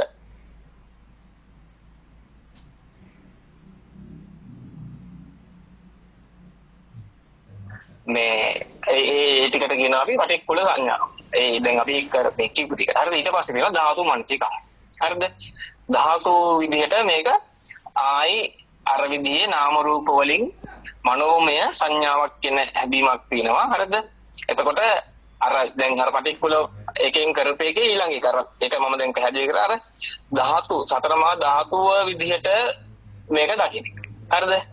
අන්න ඒක තමයි ධාතු මනසිකාරය කියලා කියන්නේ. පඨවියේ ආපෝ පුනිතරම් වික්කවේ විකු කායං යත්තාපිතං යතා වනිහිතං ධාතුසෝ පච්චක්කේති යත්ත ඉමස්මින් කායේ පඨවි ධාතු ආපෝ ධාතු තේජෝ ධාතු වායෝ ධාතු ආකාරය. හරිද? ඒකට අපි කියන ධාතු මනසිකාරය කියලා. අර මොකක් හරි එකක් එනකොට හරිද? අපි කෙස් කියලා ගත්තොත් කෙස් කියන සංඥාව කඩාගෙන ගිහිල්ලා ඒක පඨවි ධාතු කියලා තැනට එනවා. හරිද? ඒක පඨවි ධාතු මත තමයි ඒ පඨවි ධාතු ස්වභාවයේ මානසිකව තියෙන පඨවි ධාතු ස්වභාවයේ මත තමයි කෙස් කියන වේදනා සංඥා සංකාර ටික දාලා මේ එන්නේ ස්කන්ධ පංචකය හැදෙන්නේ. කියන අවබෝධ. හරිද? ඒකට මේක කරද්දී මොකක් ආවත් මොකක් මානසිකව ආවත් දැන් මොකද වෙන්නේ? සතර මහා ධාතුට දාන්න. හරිද? සතර මහා ධාතුවේ ඒ මට්ටමේ නම. හරිද? එතකොට යාට තේරෙනවා මේ ධාතුමය සංඥාව නැත්තම් කෙස් නැහැ. හරිද? ධාතුමය කෙස් ලොම් නිය දත් අතපය ඇඟ මුකුත් නැති. ඒක ගන්න වෙන්නේද? සම්පූර්ණයෙන්ම පටවි සංඥාව දාන්න පුළුවන්. ඒ පටවි සංඥාව මත තමයි ඔක්කොම තියෙන්නේ. ඒ පදනම උඩ තමයි ඔක්කොම තියෙන්නේ හැමදේම තියෙන්නේ. හරිද? එතකොට ඊට පස්සේ මේකේ අන්තිම ටික තමයි මේ නවසී වට්ටකය කියන එක. හරිද? මේ මරිච්ච කය මරණට පස්සේ අවස්ථා 9කට දාලා මේක වෙන් කර. අර මේ ඒක මම එකින් එක කියන්නේ නැහැ. මම එහෙම කරන එකේ අර්ථය දාන්නම් ඒ ඇයි කියලා. හරිද? ඒක පොඩ්ඩක් ගොඩාක් ගැඹුරින් තේරුම් ගන්න ඕන දෙයක්. හරිද? ඒම දෙයක් දාලා තියෙන්නේ. හරිද? දැන් බලන්න මුලින්ම කාය සංකාරයනේ. හරිද? ඒ කියන්නේ ආශ්වාස ප්‍රාශ්වාස යනකොට කාය සංකාරය. හරිද? එතකොට බලන්න මේක ලස්සන පැටර්න් එකක්. හරිද? එතකොට කාය සංකාරයේ කියන එකට යනකොට මේ කාය ප්‍රසාදය දැන් අපි කාය ප්‍රසාදයනේ හටගන්නේ විදින්නේ. ආශ්වාස ප්‍රාශ්වාස වරිද්දී කාය ප්‍රසාදය හටගන්න. හරිද? කාය ප්‍රසාදය හටගන්නේ මොකක්ින්දද? එළියේ තියෙන සුද්ධාෂ්ටක ධර්මතාවයන් නැතිලා. හරිද? ඒ කියන්නේ එළියෙන් පටිඝාපෝ තේජෝ වායෝ වර්ණගන්ධ රස ඕජා කියන සුද්ධාෂ්ටක රූප කලාප මෙතන කාය දශක කලාපෙ වෙද්දලා මේ වැඩේ වෙන්නේ. ඒතර කාය දශක කලාපය කියන්නේ කර්මජ රූප ටික. හරිද? අන්නේ කර්මජ රූපේ හට ගැනීම විදීම මෙයාට තේරෙනවා. හරිද? ඊට පස්සේ අර සුද්ධාෂ්ටකේ හට ගැනීම විදීම මෙයාට තේරෙනවා. කාය විඥානේ හට ගැනීම විදීම මෙයාට තේරෙනවා. හරිද? එතකොට දැන් ඒ කාය විඥානය කියන එක අපි චුට්ටක් තියෙන පැත්තකින් මෙයාට කර්මජ රූපයයි. හරිද? ඍතුජ රූපයයි වේ. හරිද? කර්මජ රූපයයි ඍතුජ රූපයයි වේ. හරිද? කර්මජ රූපේ කාය ප්‍රසාදේ දැන් ඔය වෙලාවට සද්දයක් ඇහෙනවා නම් එතන සෝත ප්‍රසාදේ. හරිද? ගඳක් සුවඳක් දැනෙනවා නම් එතන ගාන ප්‍රසාදේ. හරිද? ඔය විදිහ තමයි මේක යන්නේ. හරිද? එතකොට ආනාපාන සතියේ මට්ටම. ඊට පස්සේ දැන් ඉරියව්ව මේ අර සතර ඉරියව්ව පවත්වනවා. ඒ සතර ඉරියව්ව පවත්වනවා කියනකොට ඉරියව්ව පවත්වනකොට අපිට ඕන කරන්නේ මොනවද? චිත්තජ රූප කලාප. හරිද? බලන්න කොච්චර ගැඹුරුද කියලා දැන්. හොඳේ. හරිද? චිත්තජ රූප කලාප. ඉරියව්ව පවත්වන. ඒ කියන්නේ සතර ඉරියව්ව පවත්වන කොටයි හරිද? ආයි සම්පජන්‍ය ඉරියාපත පබ්බේ සම්පජන්‍ය පබ්බේ දෙකේදීම කරන්නේ මොකද්ද? හරිද? මේ දෙකේදීම කරන්නේ මේ දෙකෙන්ම කරන්නේ මේ චිත්තජ රූපය. හරිද? චිත්තජ රූපය එයාට පිරිසිදු වෙන්නවා. හරිද? හිතගෙන ඉන්නේ හිතින්. හරිද? ඉඳගෙන ඉන්නේ හිතින්. හරිද? ඒ කියන්නේ ඉඳගෙන ඉන්නකොට චිත්තයෙන් තමයි ඒ රූප ටික හට ගන්නවන්නේ. ඒ හට ගන්නවන රූප ටික තමයි කයේ අර ඇතුලේ තියෙන කය. ඒකත් අනිත්‍ය සංඥාවෙන් ඒක හටගෙන බෙදෙන හැමදෙස්සෙම. හරිද? ඒ සිත හටගෙන බෙදෙනකොට ඒ රූප ටික හටගෙන බෙදෙනවා කියන එක. ඒ කියන්නේ මේක මේ කිව්වට තේරෙන්නේ නැහැ. මේ වචනත් එක්ක තේරෙන්නේ නැති වෙන්න පුළුවන්. එතකොට ඒ සමාධි මට්ටමේදී මේක තේරෙනවා. හරිද? මේක කරන් යනකොට අර ආනාපාන සතියේ කාය සංකාරය වෙන ලොකු සමාධියක්. හොඳේ සමාධි මට්ටමේ මේ ඉරියව්ව දිහා බලද්දී යාට තේරෙනවා මේ වෙන්නේ මොකද්ද කියලා. හරිද? එතකොට මේ චිත්තජ රූප පෙන්වන තැන තමයි කොතනද මේ ඉරියව්ව පවත්වන තැන සම්පජන්නේ සතර. ඒ කියන්නේ යනවා වැඩි ටික කරන්නේ. හරිද? විඤ්ඤාප්ති රූප දෙක එයාට කාය විඤ්ඤාති රූපේ පෙන්වනවා. හරිද? අපි ඒක කතා කරා. ඒකට මම හිතනවා මේ කතා කරනකොට මේ කිසිම දෙයක් අහක දාන්න එපා. හැම වචනයක්ම වැදගත්. මොකද හැමදාම එකම දෙයක ඉන්නත් බෑ.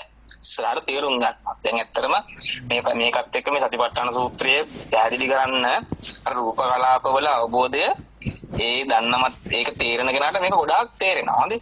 නොතේරුණා කෙනාට යම් මට්ටමකට තේරෙනවා. ඒ දිසතිය කතා කරපුවේ තේරුණා නම් මේක හොඳටම තේරෙනවා. හරිද? එහෙම දිසතිය සම්බන්ධ වෙච්ච නැති කෙනෙක් ඉන්නවා නම් මේක මේ අහගෙන ඉඳලා මේ රෙකෝඩින් එක දිසතිය රෙකෝඩින් එක දායි පුපුන වාක්‍ය දැම්මට පස්සේ ඒක අහන්න. ඒක අහලා මේ රෙකෝඩින් එකත් අහන්න. එතකොට එයාට තේරෙයි. එතකොට මේ අර ඊළඟ කියන්නේ පටික්කුල මානසිකාරයේදී ආහාරජ රූප ටික පෙන්වනවා. හරිද? ආහාරජ රූප ටික. ආහාරයෙන් උපදවපු රූප ටික. හරිද? ඔය කෙස් ලොම් නියාරෝමිය ඔක්කොම කියන්නේ මොනවද? ඒ ටික ඔක්කොම මේ ආහාරයෙන් උපදවන රූප. හරිද? ඊට පස්සේ ධාතු මනසිකාරයේදී මේ හැම එකක්ම ධාතු මනසිකාරය යනකොට එනවා මේ මැද තැනකට මේ උපද්දව මේ සතර මහා ධාතුවෙන් තමයි මේ සීලුම රූප උපද්දවන්නේ කියන එක. හරිද? ඊට පස්සේ අන්තිමට නම සීපට්ටකෙන් කරන්නේ. ඒ කියන්නේ දැන් මිනිස්සෙක් මරනවා මොකද වෙන්නේ? මිනිස්සෙක් මැරෙනකොට හරිද? ඒ මිනිස්යාගේ මරණයට ඉතාමත් ආසන්න කාලයේදී අන්තිම චිත්ත වීදියට කලින් කර්මජ රූප ටික ඔක්කොම හදන එක නවත්තනවා. හරිද? මරණයට පස්සේ චිත්තජ රූප ටිකත් ඉවරයි. හරිද? ඊට පස්සේ ඒ මරණ මොහොතේ ආහාර දිරූප වල දින ආහාර ගතියක් ඉවරයි. හරිද? ඊට පස්සේ මොකද ඉතුරු වෙන්නේ? දර කෑල්ලක් වගේ එකක් නේ. හරිද? ඒ දර කෑල්ල වගේ කියන එක ඍතුජ රූපේ. ඒ දර කෑල්ලට වෙනද ඒ ඍතුජ රූපේ ඍතුවේ වෙන ක්‍රියාකාරීත්වය මේ නව ජීවිතකයෙන් කෙටෙන්න. හරිද? ඍතුවේදී වෙන ටික. හරිද? ඍතුවේදී වෙන ටික. ඍතුවේ හිත නෑනේ මරණට පස්සේ. හරිද? එතකොට මේ අන්තිමට ගන්න වෙන්නේ මේ මුළු ඇඟම මේ ඍතුවට දාලා තමයි. හරිද? සතරම ධාතු මනසිකාරත් එක්ක යනකොට මේක හොඳට දෙන්නේ. හරිද? එතකොට මේ කායानुපස්සනාවේ ආයි හිස්තන් මොකුත් නැහැ. හරිද? කය මම කියලා හිතනවා නම් කාට හරි ආයි ඒක කොහේවත් ඉතුරු වෙන්නේ නැති වෙන්න හදන්න තමයි මේක තියෙන්නේ. ඒතර මේ පල්ලෙහා ඒවට යන්න ඕනේ නැහැ. හරිද? අර ආනාපාන සතියෙන් මේ ටික ඔක්කොම ප්‍රඥාව ප්‍රකට කරගෙන යනකොට හරිද? මේ මොන දැන් හිතෙනකොට මොකක් හිතුණත් අතනට අර ප්‍රඥා මට්ටමට ආවට පස්සේ හැමෝම මේ ටික මේ පබ්බ ටික ඔක්කොම කරන්න ඕනේ කියන එකක් නෑ. හොඳ? එයාට එන්න මානසික මොකක් ආවත් රූපයක් අර්ථ දක්වලා වේදනාව ගැට ගහලා තමයි එන්නේ කියන එක රූපේ පිරිසිදුවීමක් යයි. හරිද? එතකොට රූපණය මම කියන සංඥාව සක්කාය දිට්ඨිය එයා තියාගන්නේ නැහැ. හරිද? එතකොට ඊට පස්සේ අපි යනවා මේ එතකොට මෙතනින් මේ නවසීපත් එකේ කියන එකෙන් කායනුපස්සන කතන්දරේ ඉවරයි. හරිද? ඊට පස්සේ තියෙන්නේ වේදනානුපස්සනාව. හරිද? වේදනානුපස්සනාව ගැන චුට්ටක් බලමු. ප්‍රපංච වික්‍රේ වික්ඛු වේදනාසු වේදනානුපස්සේ විහෙරති. හරිද? අතනත් බලන්න වචනේ වේදනාසු වේදනාපටි ඉද වික්ඛවේ වික්ඛු සුඛං වේදනං වේදියමානෝ සුඛ වේදනං වේදියාමිති පජානාති කියලා කියනවා. ඒ කියන්නේ සුඛ වේදනාවක් වෙන්නේ කොහොමද? හරිද? දුක් වේදනාවක් වෙන්නේ කොහොමද? අදුක්කම සුඛ වේදනාවක් වෙන්නේ කොහොමද කියලා පජානාති න්‍යා හොඳට ප්‍රත්‍යක්ෂයෙන් දැනගන්න. හරිද? සානුසංවා සුඛං වේදනං කියලා සාමිසය. හරිද? සාමිස, නිරාමිස, සුඛ දුක්ඛ මේ වචන දාලා හරිද? මේ ලොකු පරාසක මේ වේදනාවක් ඒ විදිහට අර්ථ දැක්වෙන්නේ කොහොමද කියලා වේදනාව මම කියලා හිතන එක කඩ. ඒ විඳීම මම කියන සංඥා. ඒ කියන්නේ දැන් ඔක මම පැහැදිලි කරලා දුන්නොත් එහෙම දැන් මුලත් පුවක් කුණු දුම් කොළ දාලා හදාගන්න බුලත් පිටට වේදනාවක් තියෙනවා. පිටකම මොසේ. හරිද? ඒ වගේම තේ කොළ වතුර සීනි පිටි දාලා හදාගන්න කිරි තේක තියෙනවා. හරිද? ওই කිරි තේකට වේදනාවක් තියෙනවා. එතකොට ওই කිරි තේකට තියෙන කිරි තේක තියෙන මානසික වේදනාව ගැනයි මේ කතාව. හරිද? ඒ මානසික වේදනාවක් වෙන්නේ කොහොමද? දැන් ඔතනදී අතනදී ගත්තොත් එහෙම පඨවි සංඥා ආපෝ සංඥා මත තමයි වේදනාව වෙන්නේ. හරිද? කායනුපස්සනාවේ. හරිද? එතකොට මේ වේදනාව වෙන්නේ කොහොමද? ඒ කියන්නේ ඇත්තටම මේ මෙතන වේදනාව එකක් ගැන කතා කරනවා. පඨවිය හට ගැනීමේදී හට ගන්න සුද්ධ වූ වේදනාවක් තියෙනවා. හරිද? පඨවිය කුලක කියලා ගත්තම කුලක කියන සංඥාවට ආවම අනිත් ආශ්වාස කියන සංඥාවට ආවම අර වේදනාව නෙමෙයි ඊට වඩා පොඩ්ඩක් වැඩි වේදනාවක්. හරිද? පැහැදිලිද? එතකොට මම හුස්ම ගන්නවා කියද්දී අර වේදනාව තව ටිකක් ප්‍රඥප්ති කරගන්න. වෙනස් කරගන්න. හරිද? අන්නේ විදිහටයි වේදනාව වෙනස් වෙන්නේ. හරිද? එතකොට අර එන්න අරමුණු වලට ඒ අරමුණට සාපේක්ෂව වේදනාව ගන්න. හරිද? ඒ වේදනාව වෙන්නේ කොහොමද කියලා සිහි ආතාපි සම්පජානෝ සතිමා. හරිද? මේක සම්පූර්ණයෙන්ම අර කියන සිහි බුද්ධියෙන් දකිනවා. හරිද? එතකොට ඒක හරි. හරිද? ඊට පස්සේ චිත්තානුපස්සනාව ගත්තොත් එහෙම චිත්තානුපස්සනාවේදී මොකද්ද කරන්නේ? හරිද? දැන් අර රූපයයි අර කයයි හරිද?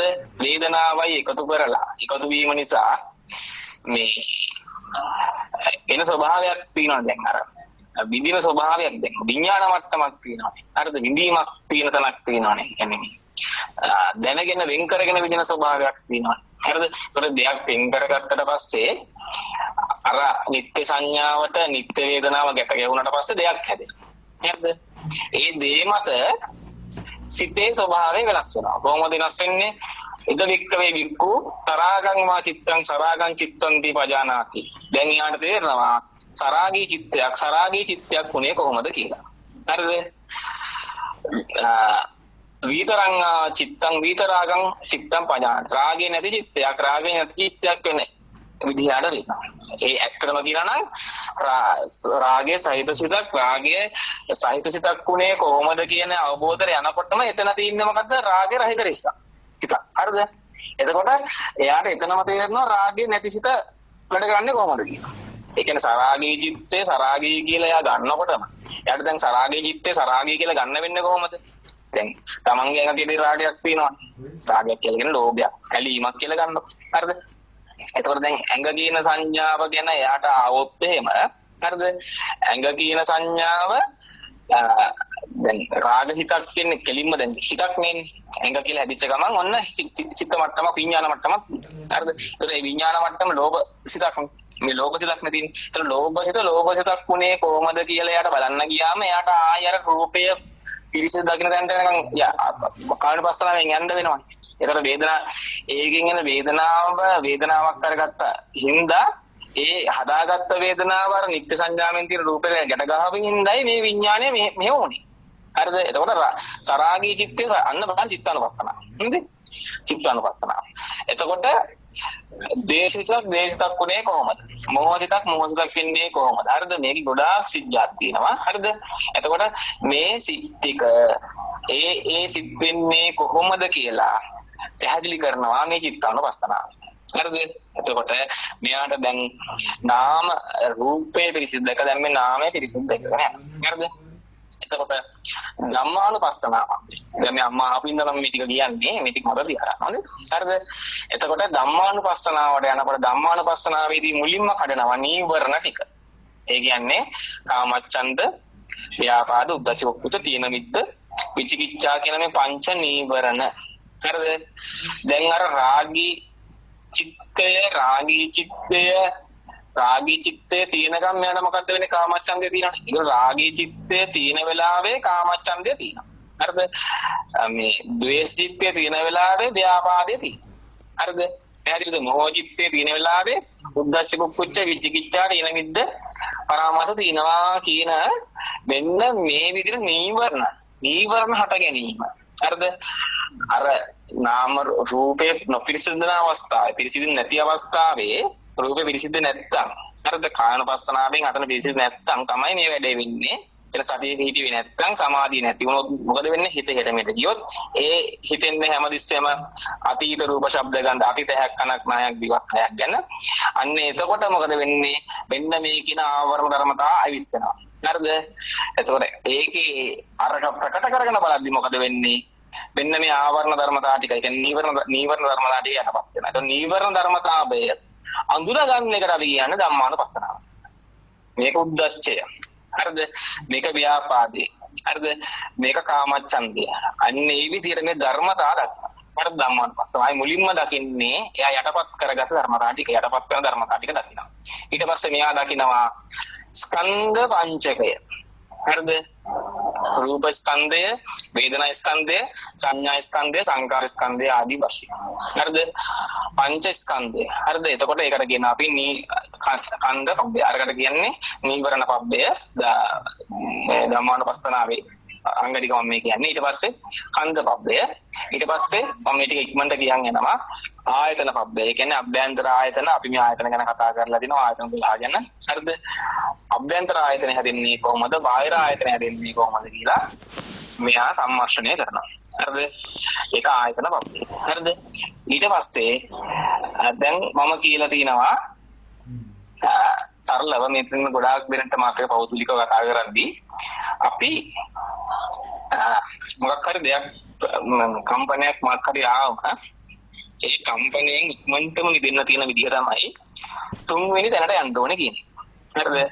තුන්වෙනි ඒකෙන් එළියට පයින්. ඒ කම්පැනි වෙන ස්වභාවයෙන් එළියට පයින්. එළියට බැලලා කම්පැනි දිහා බලනවා. කම්පැනිට හේතු වෙච්ච රුප්පණේ දිහා බලනවා. හරිද? කම්පැනි බලලා කම්පැනිට හේතු වෙච්ච කායිකව මානසික රුප්පණේ දිහා බලනවා. හරිද? කියන්නේ දෙයක් මතක් වෙලා කම්පැනි වෙනවා. හරිද? දැන් හෙට වැඩට යන්න දිනවා. හරිද? කියන එක දැන් මතක් වෙනවනේ කම්පැනි එක. ඒතර ඒ කම්පැනි වෙන එක තමයි මම කියලා එන්නේ. හරිද? එතකොට දැන් මේකෙන් මිදෙන්න නම් මෙයා මේකෙන් එළියට බැලලා කම්පැනි දිහා බලන්න ඕනේ. හෙට වැඩට යන එක කියන ධම්මාරම්මන දිහා බලන්න. හරිද? එතකොට මේ ඒ කියන්නේ අභ්‍යන්තර ආයතන දිහා බලනවා බාහිර ආයතන දිහා බලනවා. හරිද? එතකොට මෙයා මේ දෙක දිහා බලද්දී ඒ දෙකම බාහිර ආයතන වෙනවා. හරිද? ඒ දෙකම බාහිර ආයතන. දැන් මේ බලන කෙනා ඉන්නට බලන පැත්ත. ධම්මානුපස්සනාවේ ශ්‍රේෂ්ඨතම තැන තමයි මෙතන. හරිද? කියන්නේ තුන්වෙනි තැන දිහා ආපස්සට හෙල්ල බලනවා.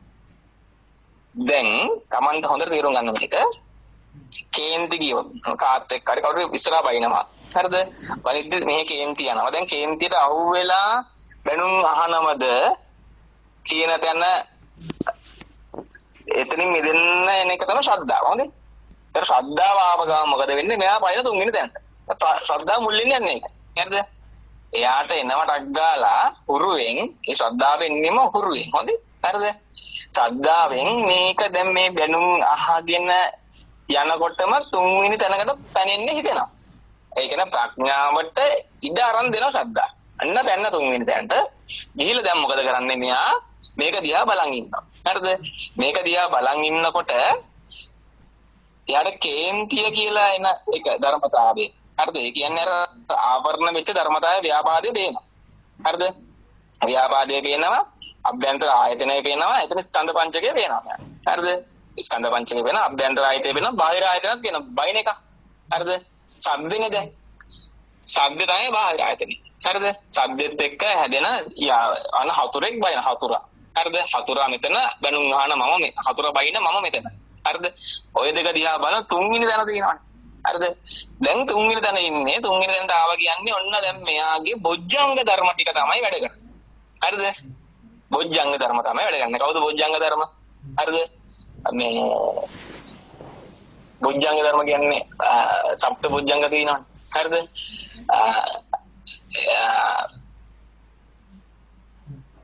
සප්ත බොජ්ජංග දන්නවද? දන්නේ නැත්නම් ලියාගත්තත් කමක් නැහැ.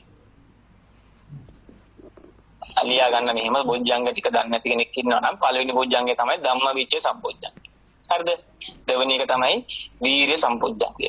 තුන්වෙනි එක තමයි පීති සම්පොජ්ජංගය. හතරවෙනි එක තමයි පස්සද්ධි සම්පොජ්ජංගය. ඊට පස්සේ සමාධි සම්පොජ්ජංගය. ඊට පස්සේ උපේක්ඛා සම්පොජ්ජංගය. හරිද? එතකොට මොනවද? ධම්මවිචය, වීර්ය, පීති, පස්සද්ධි, සති සමාධි, උපේක්ඛා. හරිද? ඔන්න ඔය කියන අවබෝධයට යන අංග ටික. හරිද? දැන් අර තුන්වෙනි තැන ඉන්නේ මේ හත් දෙනා. හරිද? එතකොට මේ උපේක්ඛා සම්පොඥංගය කියලා කියන්නේ සත්‍රමජතාවය. ඒ කියන්නේ මෙයා මෙතන මේ ඉන්න ප්‍රඥා මට්ටමින් ඉන්නකොට ඒ කියන්නේ ධම්මවිචේ අනුව තමයි මේ සත්‍රමජතාවයේ ඉන්න මට්ටම තීරණය වෙන්නේ. මෙයා අර කේන්තියයි අර බැනුම් අහනකොට ඇතුලේ ඇති වෙන දේශසිත. හරිද? දැන් බලන්න මේ ධම්මානුපස්සනාවේ ඉන්නකොට මෙයාට කායනුපස්සනාවයි වේදනානුපස්සනාවයි චිත්තානුපස්සනාවයි තුනම එකට අහු වෙනවා. ඒ තුනම විතරක් නෙවෙයි ආය අහු වෙනවා. මොකද්ද මෙයාට අහු වෙනවා හිටගෙනද ඉඳගෙනද යන ගමන්ද එන ගමන්ද කන ගමන්ද තේරෙනද කාටද වයින් ඇඟට ඔක්කොම ටික කරලා යනවාද? හරිද? ඒ ටිකත් ඔක්කොම හදන්න පුළුවන්. හරිද? ඒක කායනුපස්සනාව වෙනවා. හරිද? ඊට පස්සේ වේදනානුපස්සනාව අර ඇති වෙන දේශයත් එක්ක එන්න දැඩි මානසික වේදනාව.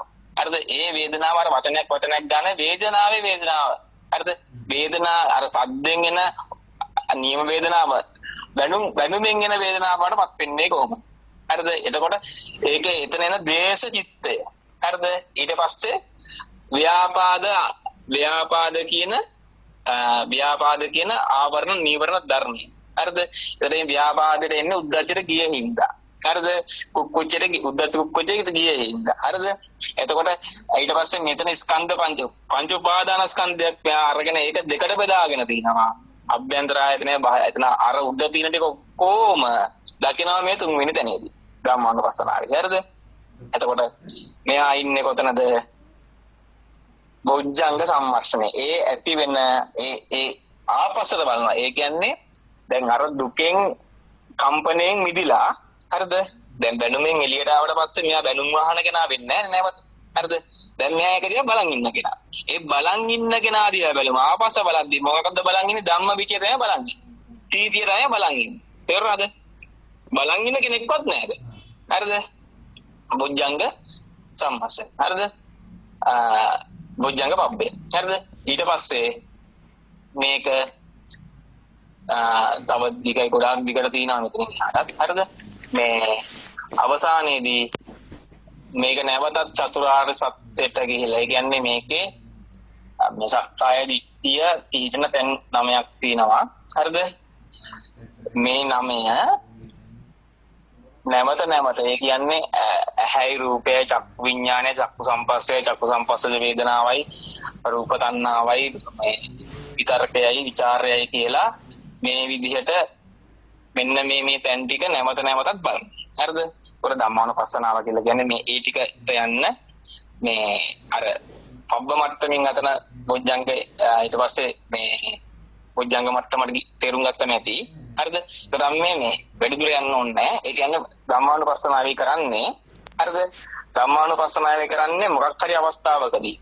මතට තේරුම් ගන්න ධම්මානුපස්සනාවේදී කරන්නේ මොකක් හරි අවස්ථාවකදී අපිට චේන්තිය ගියා නම් චේන්තියේ ඉන්න ධර්මතාවය. ව්‍යාපාදයේ කියන ආවර ධර්මයේ කියලා දැනගන්න. හරිද? තේරෙනවද?